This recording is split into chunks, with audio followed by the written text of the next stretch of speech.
So there is a little spring well here for jumping. Jump.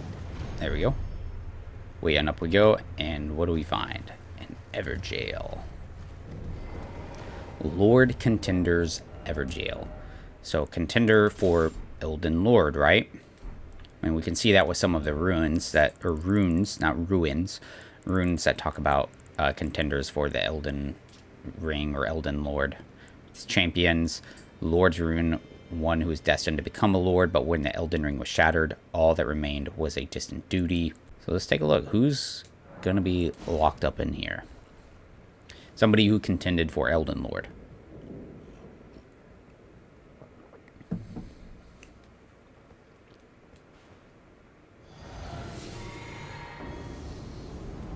Round Table Knight Vike. So the knight from the Round Table who messed up that guard counter.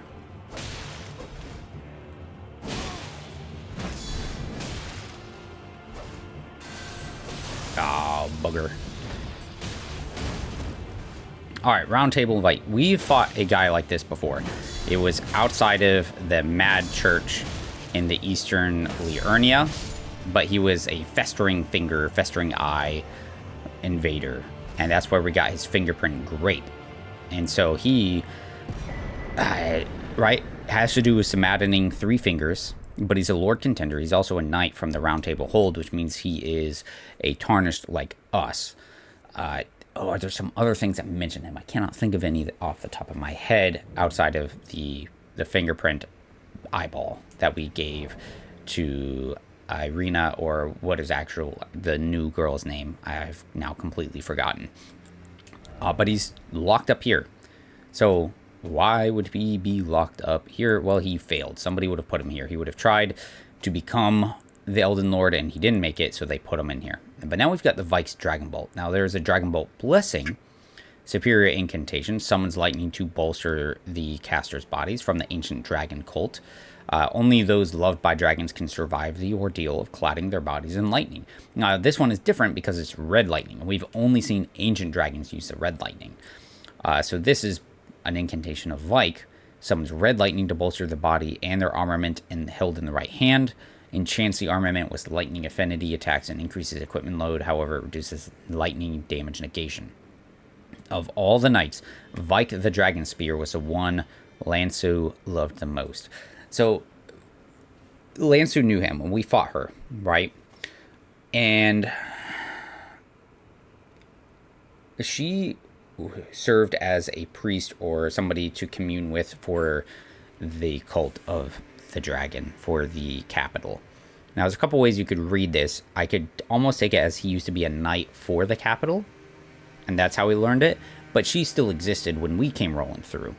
And as Vike is a tarnished for the Round Table Hold, it does imply to me that he essentially died, came back, and was chosen by grace, and then maybe met her, and she had some kind of, interest in the whole race for Elden Lord. And so she was, kind of cared for the Round Table Hold maybe in some fashion, because it does say of all the knights, he was the one that she loved the most. Maybe that's why he got the red lightning one.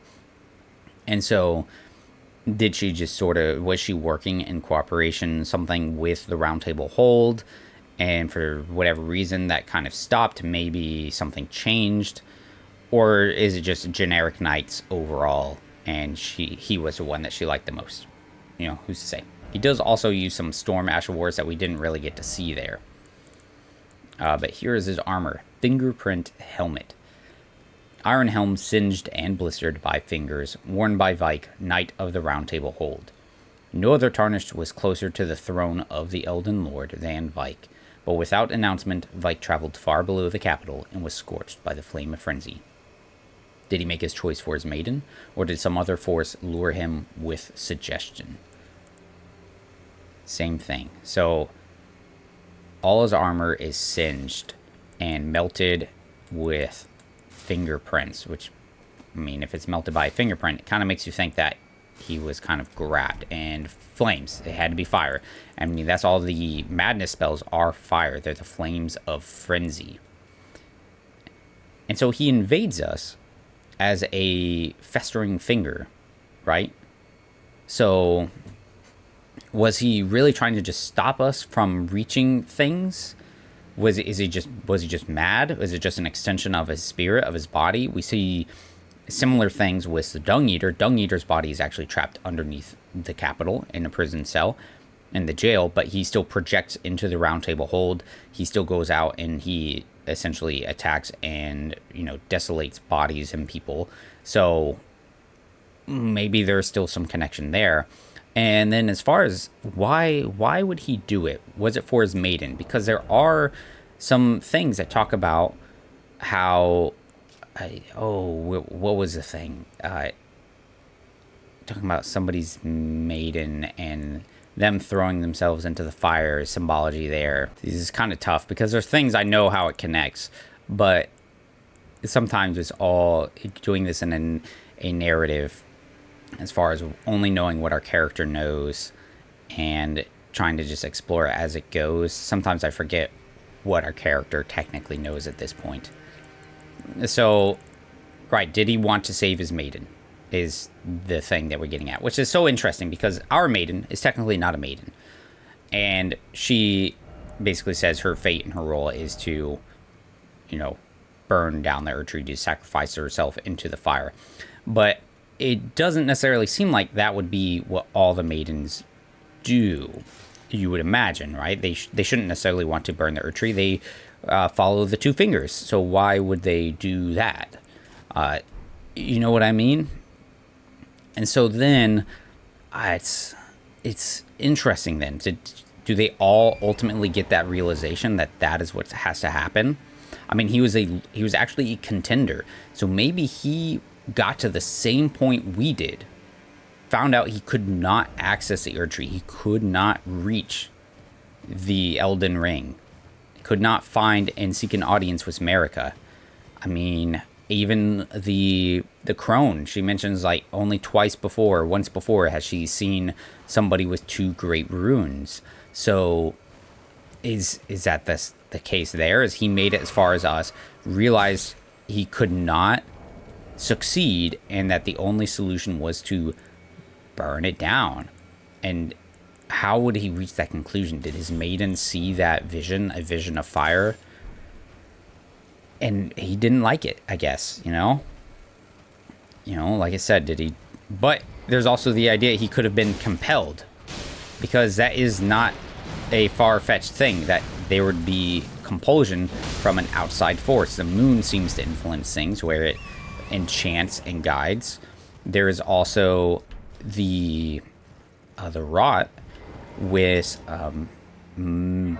forgot her name, Millicent, and how when she's afflicted by it, she's like forgotten her memories, plagued by terrible dreams.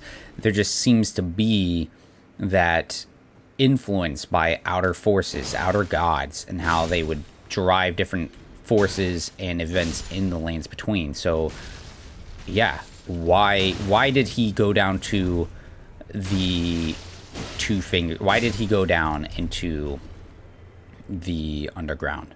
And he may have also met Shabriri, like us. We met Shabriri, and he said, the true Lord would not just sacrifice his maiden. He would do everything he can to save her. He would take the difficult path, the path of the Lord, use the flame of frenzy, and then burn it all down. So I also wonder, was he defeated? I mean, he had to have been defeated. He's sealed away. So who defeated him? Morgoth's still alive. So either he didn't fight Morgoth, or he eventually fought Morgoth and was defeated by Morgoth. And that could easily have been something that happened, I guess. We find ourselves in a little castle here. There's a bunch of these sinner type people. We know that because they have thorns on them, and they have these burning branches. Those are the fire monks, with those guys being what are they called again? The prelates, right? Yeah, fire prelate. Housing a cauldron, much like that big basin that we can see right there, So very similar there. Why are they here? Because they are supposed to keep the Flame of Ruin in check. So this is where they belong. This place up here, right? And we saw them again way down here before we got into that dungeon. So they're supposed to keep the things up here. And where do we see him before? We see him down in Liurnia because Aiden stole the fire, a flame which the fell god of ruin still resides in today. Now, see that guardian, it's Flame Guardian. A couple weird things about it. One, his name is Red, which is interesting to me. That's like invaders. But also his clothes, he's got just some robes on. But it has a mask, the golden mask or guardian mask that we see with the Erdtree guardians, who are supposed to have some ancient accord with the Erdtree to be born anew over and over again. But I believe there was something that said that there is a sign of it weakening in some fashion. So are these guys wearing the mask because they also have a similar accord with the Erdtree? Or is it, again, it's a video game, so maybe there's just it's just a concession they had to make. This place is not well kept at all, though, I'll tell you that. It is rough, it's old, everything here is old, and just not looking great. A little bit more exploration. We can find that there is a bit of railing that we can go down and check over here as well. I say railing, scaffolding is more appropriate. Man, look at that nice view of those giant skulls. Are these the true giants that they were talking about? How, I mean, they're corpses, right? Are these the giants that were defeated? That would be impressive. It would also really explain why their roars would actually desolate nature and whip up storms of fire if that's what they were like. And it actually really makes me think of...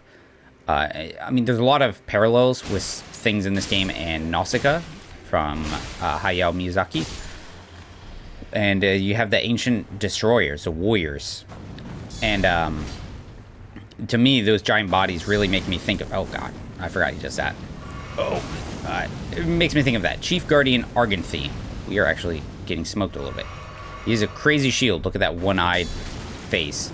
We know a little bit about that because of a different shield that mentions the one-eyed god of the... oh, I thought I blocked it. Oh my god. It mentions the one-eyed god for the giants. Not the shield. Sorry, the shield doesn't mention it. This just mentions the visage of the giant. And it's also bronze, right? Trixum bronze shield. Lots of bronze involved in this. No, actually, I believe it was a fire monk's armor, because that has the image. Grotesque face sculpted on the chest is said to depict the corrupt ancient god of flame. Alright, Arganthy, I'm back. What are you gonna do? Oh, we're gonna do a shield off? Oh, looks like I won. Cool.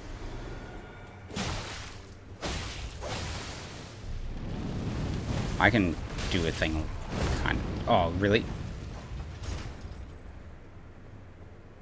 Did that block it? Shoots a big old fireball. Oh, look at that. He's gone. He's got nice robes on. He's got a lord's mask on. The robe was a lot like the... Or it was. It's identical to the Mirai's robe. Which they kind of served and did the Erdtree's biddings. Sons of the House Mirais are all sickly born. Customarily worn by head of the House Mirai. But the robe is actually the same as an official's attire. They carry out their grim tasks. So this guy had... His grim task would have been this place. Is he actually part of the Mirai's family? Who knows? But he had a lord's mask, which has a sort of genteel look to it and stuff. Or ruler's mask, I'm sorry. Customary dress among lords in a smaller nation. Yeah, so... Is it supposed to be... Is it supposed to be significant in any way, or is it just what they decided to put on there? I'm kind of leaning more towards the latter, but you could draw some ideas from it. One-eyed shield. Trixum shield made from white stone, depicting a malformed one-eyed god. The barrel of a firearm poked through the open mouth. Once worshipped by the giants, this evil deity is believed to have been slain by Queen Marika.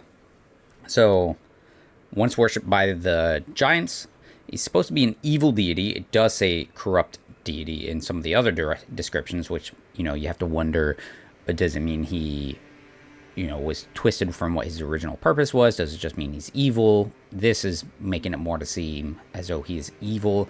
I do find it interesting it says a malformed one-eyed god. Now, are they saying that just to be, he looks, you know, scary, different, because he only has one eye? Or is he actually supposed to be different and he didn't come out right? You know what I mean? And then it says it's believed to have been slain by Marika. But we know from the other spells that he does in fact still reside within the flame.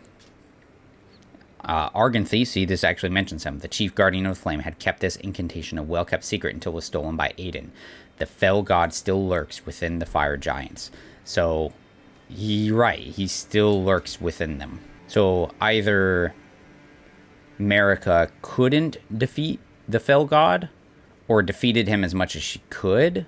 Maybe she just wasn't able to. Maybe there's some ulterior motive. We also have the Giant's Prayer Book.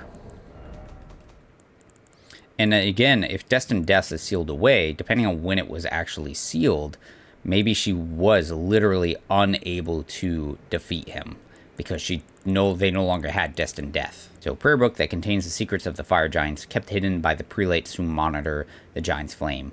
Alright, so we learned Giant's Flame. Take thee and flame fall upon them. So let's look at those spells. We're going to look at the dragon spell, and then we're going to look at those dragon or giant incantations and call it good. Alright, so here we are. Borealis Mist. Channels power Borealis, freezing fog. The ice dragons were once lords of the mountaintops long ago until they were defeated by the fire giants and chased from the peak. So there used to be frost ice dragons, lords of the mountaintops, and then defeated by the fire giants and chased from the peak. So were the dragons, we have this sort of succession of ages and lords and rulers and everything, right? So currently, I guess we're still kind of in the age of the Erd Tree. So prior to this, was it an age of giants? Because the age of giants had defeated the dragons, and so prior to the giants, you would have had dragons, because there's some text in, I believe, the various these dragon talismans. The ancient dragons who ruled in the prehistoric era before the Erd Tree would protect their lord as a wall of living rock. So would you have them prehistoric and then you go into dragons being ancient? Something along those lines, maybe? Alright, Giant's Flame, take thee. Draws upon directly from the power of the fire giants. So it's different than some of the other ones, right? We'll read some of those. There is no record of this incantation in common prayer books.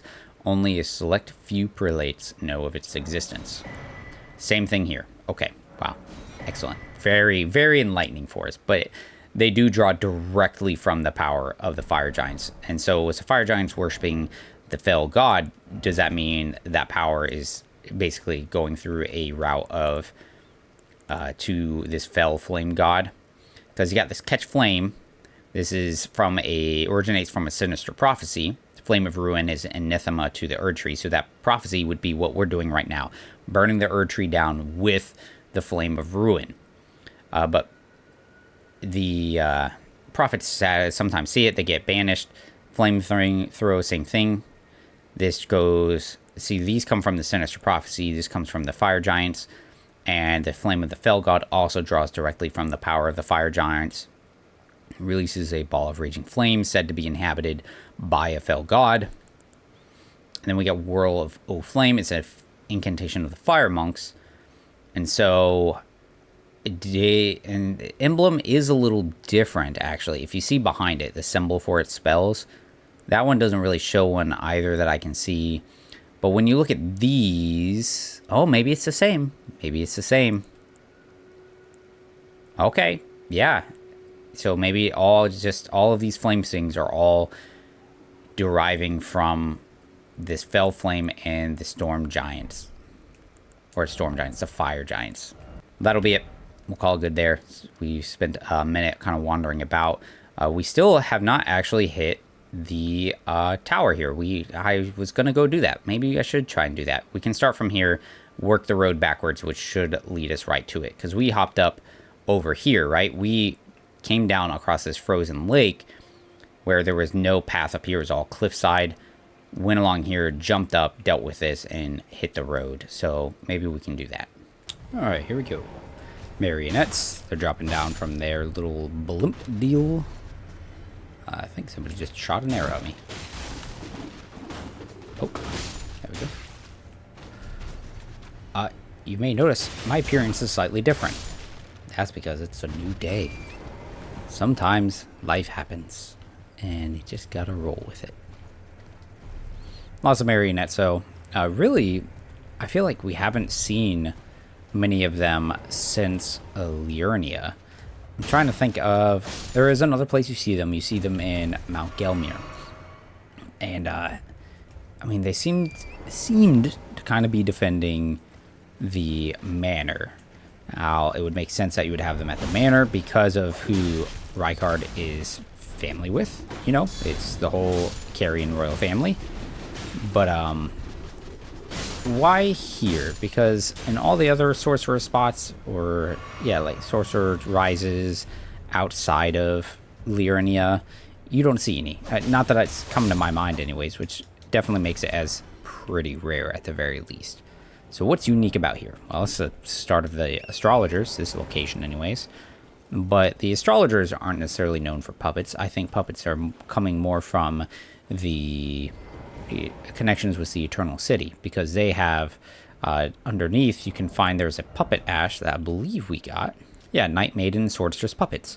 The sisters, membered of a cold-blooded race who wield flowing weapons, became puppets of their own volition, so they chose to do it. To me, I'm taking this more as the puppetry originating from there, especially when you consider that when you can make your own puppets, they require you to give a drink crafted by Celavus to somebody else, and then he can turn them into a puppet. So a lot of those drafts, he uses starlight in some fashion, right? And I'm implying this, inferring it, because he uses amber starlight to create a thing for Ronnie to create the most magnificent puppet. So that it uses starlight, which is something the Eternal City used, to me it makes me think, all right, it's a practice that originated with them, and then when they share some of the sorcery techniques with the other lands like Liurnia or the Rhea Lucarian Academy, you know, there's some cross-teaching. Falling snow marks something unseen, right? Because this place is sealed, and it is sealed by a cuckoo, the Rhea Lucarian seal, the Academy. And it's a heretical rise. So, in what way is it heretical? Well, if it's got a seal for the Academy, for Rhea Lucaria, then to me, heresy means it's involving something of the primeval current. It's dealing with possibly blood sorceries, some of their hexes, right? Because a bunch of those are considered heretical in some fashion. So maybe there's something going on there. It could be that it also just, I don't know, maybe they found a different path that the Academy didn't agree with. You know, I don't know. And then all these puppets are probably here to keep them from whatever it is in, and nobody else from getting in there. Falling snow marks something unseen. Well, we're looking. We're looking for falling snow to show us something. Ah, look at that. There's a floating skull there. Been looking around, and so we see that right there. So, can we make a jump over there? Is that possible?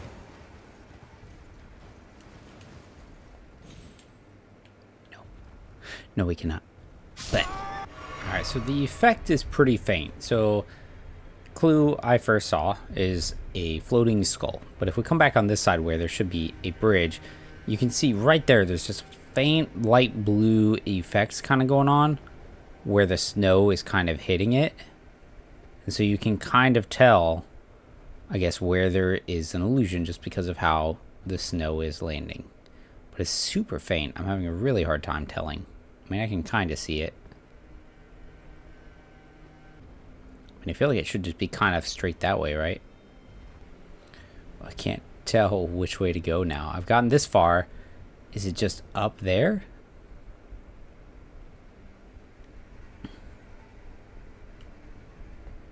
If I fall, I'm going to be really upset. Oh, right there.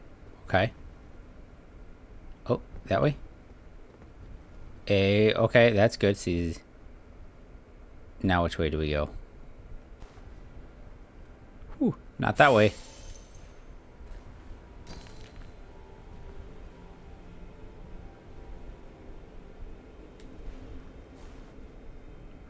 not that way. Okay, so hugging this side maybe? No. Where the heck is this place at? I don't understand. I mean, I've done this before, but why don't I see the path? Oh, okay. There we go. Okay, so that straight path was just a trick. Okay. Now we're good. All right, seal on the rise opened. Thank you. Hi, guys. Whoa. Chill out for a second. I was getting pretty annoyed because I could not tell what I was supposed to be doing. Like, I knew what I was supposed to be doing, but also I just couldn't see it. It was ridiculous. Anyway, here we are inside the heretical rise. And, oh my gosh, torch, please. Thank you. Just based on the coloration of these stones, to me, this looks like something that was delving into the primeval current, because we've seen rocks like this before at one that had one of those seed beds for the stars. So are we going to find one in here or not? I'm going to check the lower levels first because, you know, why not?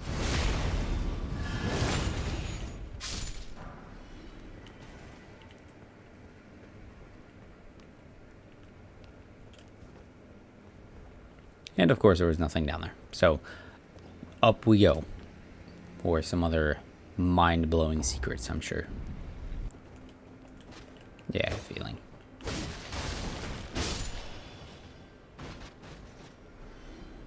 Alright, here we are up at the top. Just some more of those very raw... See, and these aren't even like traditional glintstones. It reminds me very much of rocks that seem to have veins of gold through it, which feel like the smithing stones that they would mine in the mines. Founding Rain of Stars. Sounds pretty important. The eldest primeval sorcery, said to have been discovered by an ancient astrologer, a sorcery of legendary status. Summons a dark cloud of stars overhead. Shortly after, the cloud will release a violent deluge of star rain. This sorcery can be cast while in motion, and charging enhances it. Thought to be the founding glintstone sorcery, the glimpse of the primeval current that the astrologer saw became real, and the stars amber rained down on this land. So this was probably the initial star shower that hit the world when this guy saw. I mean, there was obviously life before him, because we have a prehistoric era with dragons as well as the beasts. And so with this, the founding glintstone sorcery. So he glimpsed a primeval current, it became real, and the stars amber. The stars amber would have to be the glintstone. That's what Selen said, right? It's the amber of the stars. And so it's the lifeblood of the cosmos, or something along those lines. And so it came pounding down into the earth, which is really interesting. It's, you know, I mean, they all have stuff to do with stars and comets, right? So a lot of them seem to be like with Stars of Ruin. When Lasat glimpsed it, he beheld the final moments of a great star cluster. When he glimpsed into it, he saw darkness.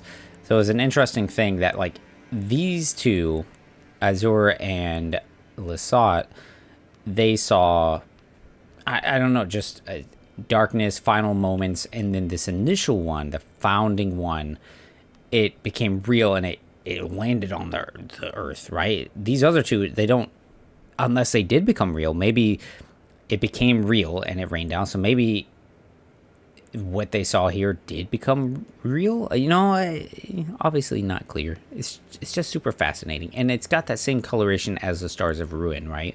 Where this one is more of the I'm gonna say the wrong one. I want to say teal, as opposed to the stars. Comets having more of this color, while the stars have this deep blue, this deep. Well, to me, it's more azure kind of color. Even those are a little more tinged, but still. So, interesting. Okay. Cool. Let's get to the next spot. I say next spot. I mean the next side of Grace that isn't right here. So that we can call it good. I know when I initially stopped to go to this spot, or to that tower, that was going to be it. Stone Sword Key, hey Prelate. We're going to kind of dodge around him. We'll look up there on some of these thorn sword looking things. There's a beetle. The things are still super interesting. I wonder too, right? So with that circular eye thing, it reminds me of the Black Flame sigil, not seal, seal. Kind of reminds me of that. Wonder if there's some connection in with that. But thorns have a lot to do with sin, which is what these guys are. I mean, they're wearing thorns around their neck. And I'm actually curious if I have an item. Ooh, I don't. So I might have to try and get it too. All right. But here we are, set of chains going all the way across underneath the gaze of a skeletal corpse. And we see giant bodies speared by those same thorn swords that we were just looking at. And I mean, what else are they going to be? They're going to be giants, and they're going to be the fire giants because they're the ones who took this peak from the frost dragons, the ice dragons. Collect this. Mountaintops of the giants, east. The remote, desolate eastern summit is the highest point in all the lands between, overlooking even the flame peak to the south.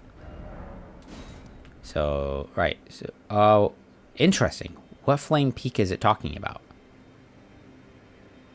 Right, is there a flame peak somewhere? It said south, it didn't say east, did it? Or west, because west we have Mount Gelmir. Let's double check that real quick. Yeah, the flame peak to the south. So, is it talking about this? Does it actually overlook that? It sure doesn't, not really. Otherwise I would be able to see it, right? I mean, maybe. Maybe that's what it's talking about. It's talking about that thing. But that, I mean, that feels as though it's the highest peak as well. So, kind of tricky to say. I do want to say too, right, while we're trying to get some items, these fire monks, I mean, they are sitting there meditating, gazing upon the flame of ruin over there. But I mean, just like some of the spells say, you know, that watching eventually turns them into a sort of fascination and worship, right? They're no longer simply keepers, they're now worshippers of the flame. Drawing strength from it, getting spells from it. You know, twisted a bit from their original purpose.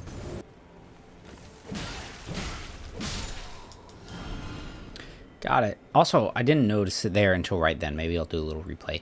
But when some of these guys get up, they actually break off a little bit of frost ice that's built up on them from just sitting there, which is pretty wild. Pretty wild. But we got the Staff of the Guilty. These guys are guilty, I guess. I mean, again, thorns of briars of sin, punishment, things like that. It's also what's keeping us from entering the Erd Tree. So let's take a look at what that staff does. A heretical staff fashioned from a smoldering, withered sapling that turns the blood of sacrifices pierced by it into glintstone, similar to hex magic. Sorceries are scaled with faith rather than intelligence when wielding the staff, which enhances thorn sorceries in particular. So cool. It makes glintstone out of blood sacrifices by spearing them on there, a sort of impalement type of thing. Reminiscent a little bit to me of, say, the Deathblight, right? It comes up and it spears you. Obviously not at all the same, really, but that's just the imagery I see, especially because it's a dead, withered sapling. Now, is there any kind of importance to the sapling? Is it just any sapling? Does it, you know, what's the deal? And then the question is, why is it heretical? Probably because it makes the glintstone from blood, and generally the heretical sorcery type spells are considered that because it's not what the Academy approves of.